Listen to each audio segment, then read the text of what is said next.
Welcome to the deep dive. You've shared some really interesting source material with us today, Yeah, it's definitely fascinating stuff. and we're diving into a topic that affects so many people. Hmm. How specific dietary strategies can actually support women's hormonal health in a big way.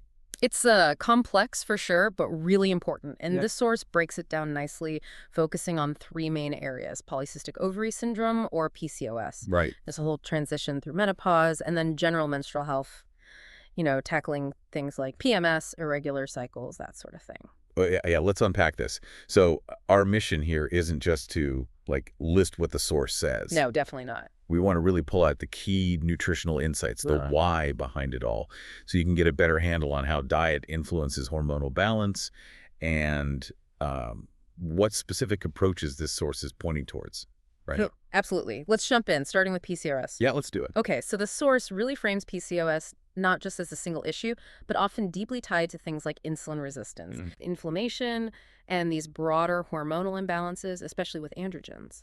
That insulin resistance piece feels, well, pretty central based on what I've read. How does the source suggest tackling that with diet for PCOS specifically? So the main strategy they emphasize is really focusing on low glycemic index foods, Yeah. low GI. All right. The idea is just to keep blood sugar levels nice and stable. You want to avoid those really sharp spikes and then the crashes that follow, because that can make insulin issues worse. Right. So what kind of foods are we talking about? Things like whole grains, legumes, nuts, most non-starchy vegetables, the ones that give you that steadier energy release. Gotcha. Slow burn energy. Yeah. And you mentioned inflammation too. How does the diet part address that? Yeah, incorporating anti-inflammatory fats is presented as really key, omega-3s in particular. Omega-3s again? Exactly. The source points to great sources like fatty fish salmon's a classic example, but also plant-based ones like chia seeds and walnuts. The thinking is reducing that systemic inflammation can help calm down the hormonal chaos a bit. Makes sense. It feels like inflammation pops up everywhere, doesn't it? And hormones are clearly linked. What about protein and fiber? Right, so lean protein and fiber get highlighted too. They play a pretty big role in helping with insulin sensitivity and also managing appetite, which can be a factor. And examples the source gives. Things like lentils, tofu, chicken, quinoa, good mix there. Okay, covers different preferences. Now, the source also talks about limiting certain foods. What are those? And crucially, why does the source say to limit them? Yeah, there's a clear suggestion to limit dairy and processed sugars. And for dairy, the source gives a specific reason. Oh. It notes that some women with PCOS seem to react poorly to dairy, potentially because of its insulin-like growth factor 1, IGF-1. IGF-1.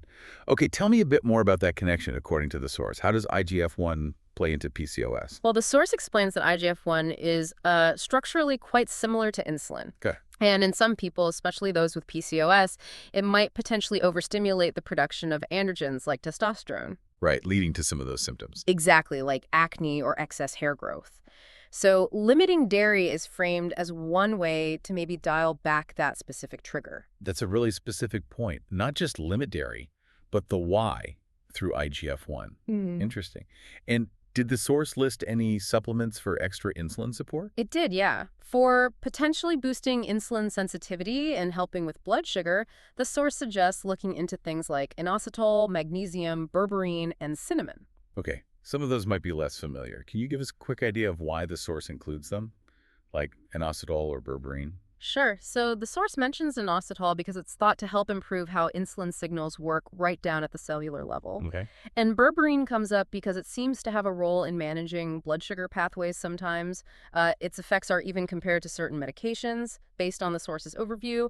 Magnesium and cinnamon are also noted for helping with glucose metabolism. So you've got the core diet changes, plus maybe some targeted supplements focusing on that insulin resistance angle. What kind of benefits does the source say these strategies might offer for PCOS? The potential benefits listed are pretty significant: helping regulate menstrual cycles, Huge. potentially improving fertility, and reducing those common symptoms like acne and hirsutism, the excess hair growth. It really positions diet as foundational, not just an add-on. Yeah, it definitely feels empowering. Okay, let's switch gears now, quite dramatically, to a different life stage, menopause. Big hormonal shifts there. Estrogen decline, weight changes, bone density concerns. What nutritional strategies does the source highlight for this transition? A major focus is on bringing in phytoestrogen-rich foods. Phytoestrogens, plant estrogen. Exactly. They're compounds in plants that look a bit like our own estrogen and can have these sort of weak estrogen-like effects in the body. The idea is they might help, cushion the blow of natural estrogen declining. So using diet to find a bit more balance. What are some examples? The source points to soy foods, tofu, tempeh as classic examples. Also flax seeds and sesame seeds. Interesting. Flax and sesame again. We'll Yeah. probably come back to those.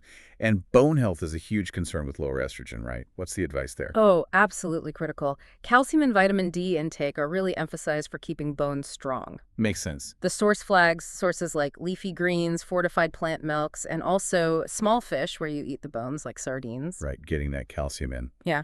Building and maintaining bone mass non-negotiable then. Are there specific fats that are highlighted for menopause support? Yes, healthy fats are important, especially for supporting brain health and cardiovascular function, which can also be affected by hormonal changes. Okay. So think avocados, olive oil, and those fatty fish again. Keeping the brain and heart ticking over smoothly. What about muscle mass? That can decline with age too. Good point. Protein intake is stressed specifically for that reason, preserving muscle mass and strength, trying to counteract that age-related muscle loss, sarcopenia.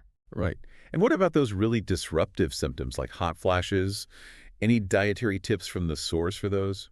It does mention that. The source specifically suggests focusing on hydration, which is always good advice, and incorporating cooling foods. Cooling foods? Like what? Examples given were things like cucumber, mint, maybe some coconut water, stuff that might offer just a bit of symptomatic relief. Makes intuitive sense. Cool foods for feeling hot. So what's the bigger picture aim for these menopause diet strategies according to the source? Well, the goals are kind of twofold. Easing those common symptoms, hot flashes, mood swings, but also, importantly, reducing the longer-term health risks that come with lower estrogen, like osteoporosis and heart issues. So it's about immediate relief and prevention down the line. Clear. Yeah. Okay, let's rewind a bit now and talk general menstrual health. Things like painful periods, heavy bleeding, or just bothersome PMS, the bloating, the mood swings. What nutritional ideas does the source offer here? Okay, so for fatigue, especially if heavy bleeding is an issue, the focus is logically on iron-rich foods. To replace what's lost. Exactly. To replenish those iron stores.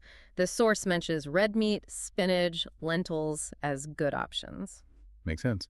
What about cramps, that classic period pain? Any nutrient standouts? Magnesium gets a specific shout-out. Its role in muscle relaxation is thought to help ease cramps. Ah, magnesium. And the source includes examples like dark chocolate. Always a welcome suggestion. Right. Also pumpkin seeds and bananas. Good to know there might be a reason behind that chocolate craving. And those omega-3s, do they pop up again here? They do, mentioned again for their anti-inflammatory properties, which can potentially reduce period pain. Salmon and walnuts cited again. It really is striking how some nutrients seem beneficial across different hormonal scenarios. Now, the source also touches on something called seed cycling. What's that about, based on this material? Yeah, seed cycling. It's presented as a kind of natural method that aims to support the balance between estrogen and progesterone across the cycle by eating specific seeds during different phases. Okay. That sounds intriguing. Can you walk us through which seeds for which phase? And does the source explain how it's supposed to work? Sure. So, according to the source, during the first half, the follicular phase, roughly days 1 to 14, when estrogen is typically higher, the suggestion is to have flax and pumpkin seeds daily. Okay, flax and pumpkin. Why those? Well, the thinking presented is that flax contains lignans, which can sort of weakly interact with estrogen receptors, maybe helping modulate levels.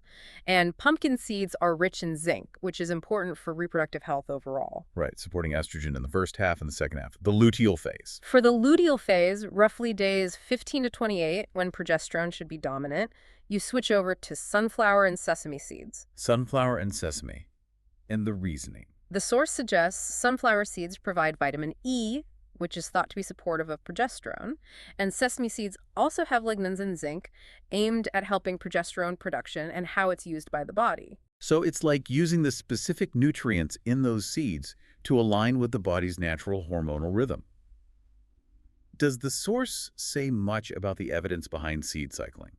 Is it presented as like clinically proven or more traditional? It's framed more as a complementary, natural approach, Huh. often used for hormonal support, based on those nutrient profiles lining up with the hormonal needs of each phase. It doesn't really go deep into clinical trial results, more positioning it within a kind of holistic dietary strategy. Got it. That's useful context. And finally, are there any foods or drinks the source suggests may be limiting for general menstrual issues like bloating or mood swings? Yes, it recommends avoiding excess caffeine and salt. The usual suspects for some. Right. The source suggests they might make symptoms like bloating, anxiety, maybe even irritability worse around that time of the month. Okay, wow. This source really does cover a lot of ground, Yeah. from specific conditions like PCOS and menopause right through to general cycle support. It really does. Quite comprehensive. So if we zoom out now and look at the source's final takeaways, are there any big themes or principles that kind of connect the dots across all three areas? Yeah, absolutely. The source definitely emphasizes that even though the specifics change depending on the condition or life stage, Hmm. there are these foundational dietary principles that keep showing up. The critical importance of balancing blood sugar, That came up a lot. right? The power of anti-inflammatory foods and focusing on certain key micronutrients, magnesium, omega-3s, the bone health nutrients. These really seem to be the underlying pillars mentioned throughout the material for hormonal support. Okay. So it's not just separate lists for each thing, but it reinforces that overall dietary quality really matters for the whole endocrine system. Exactly. I think the source's core message comes through pretty strongly. Hormonal health is, well, remarkably responsive to the food choices we make and lifestyle adjustments. It really puts the power back in your hands, thinking about food as a tool. And of course, the source includes that really crucial final piece of advice we should always mention, right? Yes, absolutely vital. Always talk to your healthcare provider or a registered dietitian for personalized advice. Crucial disclaimer. Yeah. This deep dive gives us general insights from the source, but everyone's individual health, needs, potential medication interactions, it all means professional guidance is just indispensable. You can't replace that. That's the perfect note to reinforce. This has been fascinating, really pulling out these detailed insights from the source about that intricate link between food and hormones across different life stages. Understanding these specific strategies for PCOS, menopause, general menstrual health as this source lays them out, it offers some genuinely actionable ways to think about supporting your body. Yeah, it definitely shifts the focus beyond just calories, doesn't it? It's more about the actual physiological impact of foods on our hormonal landscape. Exactly. So here's maybe a final thought to leave you with, kind of building on everything we've unpacked from this source. Given how specific nutrients, food groups, even patterns like seed cycling are linked to supporting different hormonal situations, how might consciously thinking about your everyday food choices through that hormonal support lens actually change how you plan your meals or do your grocery shopping, regardless of which stage or condition feels most relevant to you right now? Something to think about.